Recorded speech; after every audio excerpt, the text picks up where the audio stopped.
comparing what you don't have versus what somebody else has.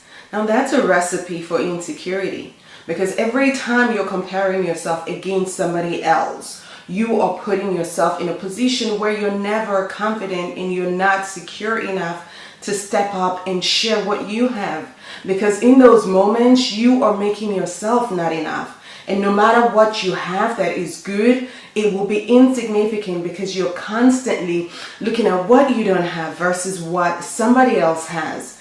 And you make that crucial mistake to forget that even though you may not have everything that you may want or think you should have, the other person that you're looking at also is in the same position. They don't have everything, but because you're coming from that place of lack and you're comparing it with the other person's abundance, you don't get to see your own abundance. And so every time it will cause feelings of insecurity to creep up. Know your worth. I want you to understand that you are worthy and deserving of love, of joy, of happiness, and success. That's so important, and I want you to just get that ingrained deep down. Know you are worthy, irrespective of whatever mistakes you may have made in the past, irrespective of whatever did not go well this year, irrespective of maybe poor choices or maybe things didn't work out the way you wanted it, irrespective of how other people treated you or what you didn't get.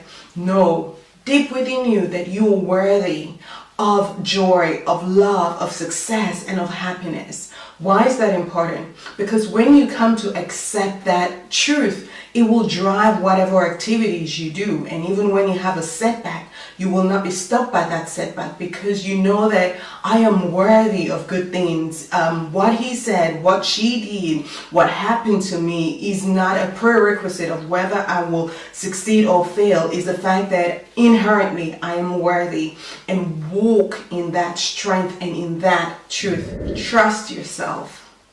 Again, building on the previous tip. Sometimes we make bad choices. Sometimes we make plans and it doesn't work out, but that does not mean that your intuition is wrong.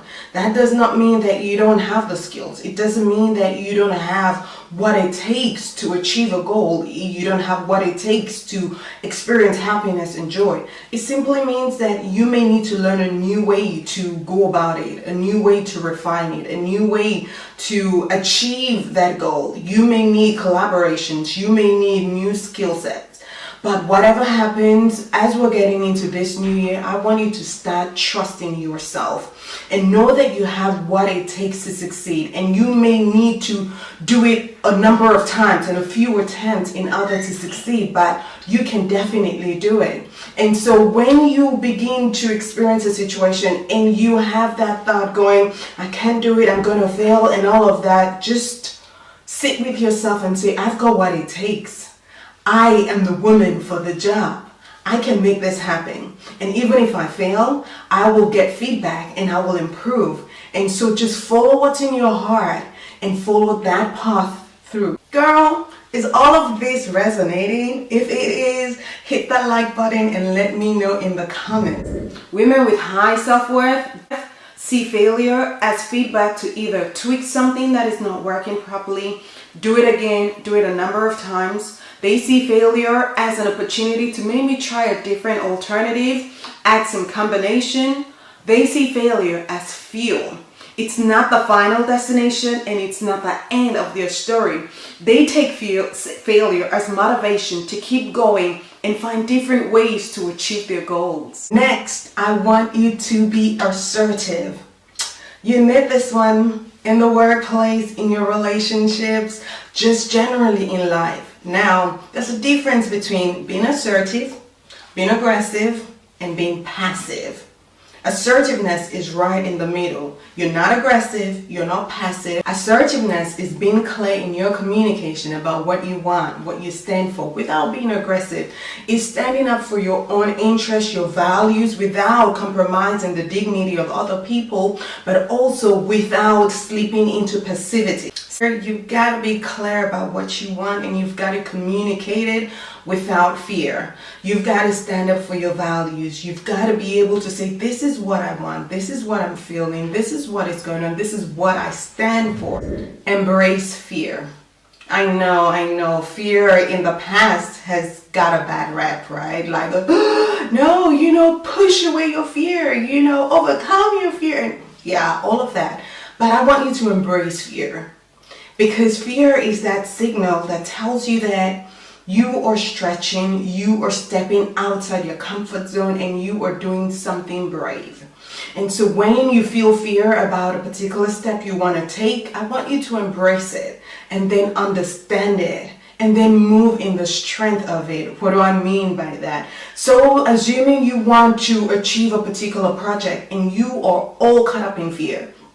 The fear that you fail, the fear that maybe they won't like you, whatever the fear is, I want you to understand it and analyze it. Is this fear legit?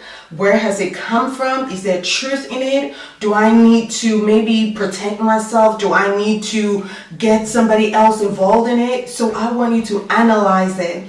And then I want you to just deep breaths. Take those deep breaths and remind yourself that you are stepping outside your comfort zone. It's just an indication that you are doing something bold and you are doing something brave. And so I don't want you to just push it aside and try to numb it. It's, come on now. I'm going to embrace this and understand where it's come from. And then I'm going to go out in that strength because I know I'm stepping into new territory. So that's actually a good thing. If you want to increase your self-confidence, I want you to take advantage of my free confidence booster call. The information is in the description box below. Subscribe and be a part of this beautiful community if you're not already subscribed. Please share this video with other women if it helped you so it can help them as well.